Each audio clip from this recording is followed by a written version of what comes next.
Shalom, selamat pagi Bapak Ibu Saudara yang dikasihi Tuhan Yesus Kristus. Selamat kita berjumpa kembali dalam renungan pada pagi hari ini.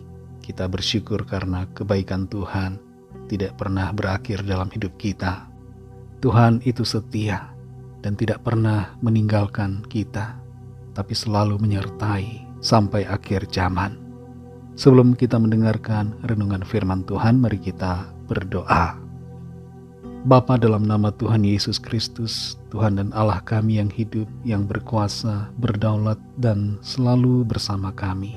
Terima kasih untuk penyertaan-Mu, dan terima kasih untuk hari baru ini. Kami percaya Tuhan menyediakan hal-hal yang baik buat kami. Saat ini kami mau mendengar sabda firman-Mu. Urapilah kami agar kami mengerti dan taat kepada setiap kehendak-Mu. Dalam nama Tuhan Yesus kami berdoa. Haleluya, amin. Saudara yang dikasih Tuhan, ayat firman Tuhan saat ini kita awali dengan Amos 5 ayat 6 bagian A. Tertulis demikian, carilah Tuhan, maka kamu akan hidup. Demikian firman Tuhan. Saudara yang dikasih Tuhan, semakin kita bertambah usia, semakin kita akan mengerti bahwa ada hal-hal yang seringkali terlambat untuk kita sadari. Khususnya kalau kita terlalu sibuk dan fokus kepada hal yang tidak begitu penting. Tapi kalau kita ada dalam fokus yang benar, ada dalam kebenaran firman Tuhan, maka kita akan menyadarinya sedari dini. Bagi saudara yang masih muda, ataupun yang di usia paruh baya, saatnya sekarang untuk menyadari akan hal-hal yang penting ini, supaya tidak menyesal di usia yang lebih tua nanti. Dari beberapa hal penting yang perlu kita sadari, ada 5 hal yang akan disampaikan dalam renungan kali ini. 5 hal yang seringkali terlambat disadari oleh banyak orang. Yang pertama adalah jabatan tidaklah kekal. Dalam Yesaya 47 ayat 7 dikatakan, katamu tadinya, untuk selama-lamanya aku tetap menjadi ratu, sedang engkau tidak menyadari dan tidak memikirkan kesudahan semuanya itu. Posisi atau jabatan tidaklah kekal, saudara. Kita harus mengerti bahwa ada saatnya semuanya itu akan berakhir. Karena itu jangan terfokus kepada jabatan, jangan tergila-gila kepada jabatan, jangan menghalalkan segala cara karena jabatan, dan jangan lupa diri karena jabatan. Yang kedua, uang bukanlah segala-galanya. Dalam Pengkhotbah 5 ayat 10 dikatakan, siapa mencintai uang tidak akan puas dengan uang, dan siapa mencintai kekayaan tidak akan puas dengan penghasilannya. Ini pun sia-sia. Karena uang bukan segalanya, maka jangan hati kita terfokus kepada uang dan harta kekayaan.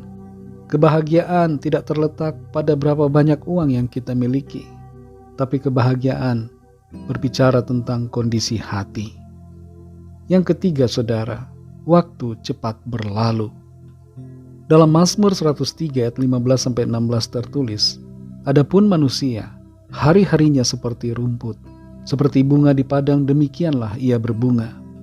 Apabila angin melintasinya, maka tidak ada lagi ia, dan tempatnya tidak mengenalnya lagi. Karena begitu cepatnya waktu berlalu, gunakanlah waktu dengan bijaksana. Selama masih ada kesempatan, pakailah waktu yang Tuhan berikan untuk hal-hal yang berguna dan yang memuliakan nama Tuhan. Yang keempat, saudara, khawatir tidak berguna. Dalam Matius 6 ayat 27 Tuhan Yesus katakan, siapakah di antara kamu yang karena kekhawatirannya dapat menambahkan sehasta saja pada jalan hidupnya? Terlalu banyak khawatir membuat hidup kita menjadi susah. Daripada kita khawatir, jalani hidup dengan sukacita. Hal yang kelima, Tuhan adalah yang utama. Jangan pernah lupakan Tuhan dalam hidup kita. Dalam Amos 5 ayat 6 bagian A dikatakan, carilah Tuhan, maka kamu akan hidup. Dan sejalan dengan itu, Matius 6 ayat 33 berkata, tetapi carilah dahulu kerajaan Allah dan kebenarannya, maka semuanya itu akan ditambahkan kepadamu. Sebelum kita sampai pada usia tua, sebelum kita sampai pada usia menjelang akhir hidup kita, sadarilah akan hal-hal ini. Dan satu hal lagi yang terutama, kalau saudara belum percaya kepada Tuhan Yesus Kristus, percayalah kepadanya saat ini sebelum terlambat. Sebab hanya Dialah, hanya Tuhan Yesus, jalan dan kebenaran dan hidup.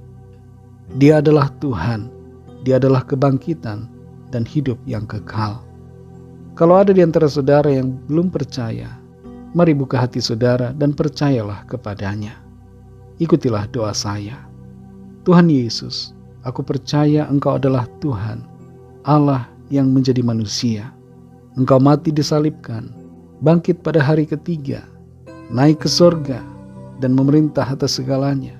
Dan Engkau akan kembali pada akhir zaman. Ampunilah dosaku dan terimalah aku menjadi anak-Mu. Serta pimpinlah aku Tuhan, sekarang ini dan seterusnya sampai selamanya. Amin. Bagi saudara yang baru saja percaya kepada Tuhan Yesus Kristus, teruslah belajar firman Tuhan, bacalah Alkitab, berilah diri saudara dibaptis, dan layanilah Tuhan sampai akhir. Bagi saudara semua pendengar renungan hari ini, mari kita berdoa. Terima kasih Tuhan Yesus, kami mengucap syukur Bapa oleh karena firman-Mu yang sudah kami dengar saat ini, mengingatkan kami akan hal-hal yang penting yang perlu kami sadari sedari dini. Berikan kami hati yang mau taat dan tunduk kepadamu Tuhan. Ajar kami untuk mengenal kehendak-Mu, mengerti rencana-Mu dalam hidup kami, dan tidak terfokus kepada hal-hal yang sebenarnya tidak begitu penting dan tidak kekal dalam hidup kami. Tolong kami Tuhan supaya kami bijaksana dalam menjalani kehidupan ini, sehingga kehidupan kami sungguh-sungguh sesuai dengan apa yang menjadi kehendak-Mu. Hidup kami dipenuhi sukacita, kebahagiaan dari Tuhan, dan menggenapi rencana-Mu dalam kehidupan kami. Terima kasih Bapa, berkatilah kami di sepanjang hari ini dalam segala tugas aktivitas kami, agar semua yang kami lakukan berkenan dan berhasil, serta mempermuliakan nama Tuhan. Kami berdoa membawa setiap pergumulan kami masing-masing. Biarlah Tuhan melawat kami. Ada kesembuhan, ada kelepasan, ada pemulihan, ada pertolongan dan mujizat Tuhan yang ajaib, yang Tuhan kerjakan dalam hidup kami. Terima kasih Tuhan. Dalam nama-Mu yang kudus, nama Tuhan Yesus Kristus, kami sudah berdoa dan mengucap syukur. Haleluya. Mari sama-sama kita berdoa, doa Bapa kami. Bapa kami yang di sorga, dikuduskanlah nama-Mu, datanglah kerajaan-Mu, jadilah kehendak-Mu di bumi seperti di sorga. Berikanlah kami pada hari ini makanan kami yang secukupnya, dan ampunilah kami akan kesalahan kami, seperti kami juga mengampuni orang yang bersalah kepada kami. Dan janganlah membawa kami ke dalam pencobaan, tetapi lepaskanlah kami daripada yang jahat, karena Engkaulah yang mempunyai kerajaan, dan kuasa dan kemuliaan sampai selama-lamanya. Amin. Terimalah berkat Tuhan. Tuhan memberkati engkau dan melindungi engkau. Tuhan menyinari engkau dengan wajah-Nya dan memberikan kasih karunia. Tuhan menghadapkan wajah-Nya kepadamu dan memberikan damai sejahtera. Berkat anugerah dari Bapa Surgawi, kasih karunia dari Tuhan Yesus Kristus, dalam persekutuan dengan Roh Kudus, menyertai kita semua, sekarang ini dan sampai Maranatha Tuhan Yesus datang kembali, dan bahkan sampai selama-lamanya. Dalam berkat nama Tuhan Yesus Kristus, haleluya, amin. Puji Tuhan, saudara yang dikasihi Tuhan, saya percaya firman Tuhan menjadi berkat dan kekuatan buat saudara semua, dan Roh Kudus akan menolong saudara untuk lebih lagi memahami kebenaran firman Tuhan dan hidup dalam kemenangan. Tuhan Yesus memberkati saudara semua. Sampai jumpa dalam renungan yang berikutnya. Haleluya.